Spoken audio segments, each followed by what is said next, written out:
Registering to vote in most U.S. states is a quick and easy process.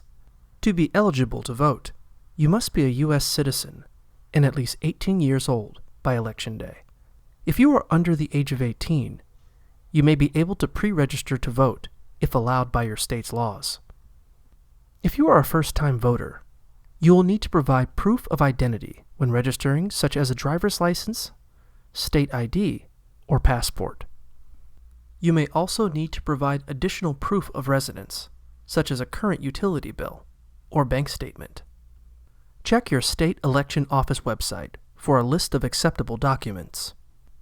Note that there may be additional eligibility requirements for your state. For example, some states may not allow those with former felony convictions to vote. You can learn more about your state's requirements by visiting your state election office website. If you meet your state's requirements, you're ready to register. There are 3 ways you can submit your registration: in person, by mail, or online. You can register to vote in person at your local or state election office, or at the DMV if your state has what is known as a motor voter law. You can register by mail using a national mail voter registration form, or via your state's voter registration form. If you don't have access to a computer, you can pick up a registration form at many government offices, such as the post office, your local DMV, or a public library.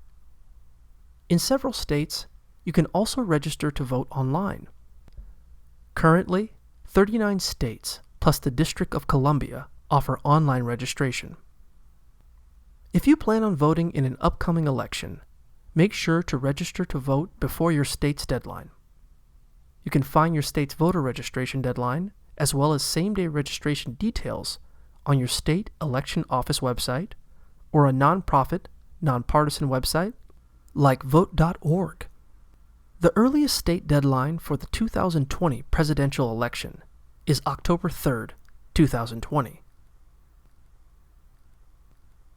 If you miss the registration deadline, your state may offer same-day registration in person during early voting as well as at polling centers on Election Day.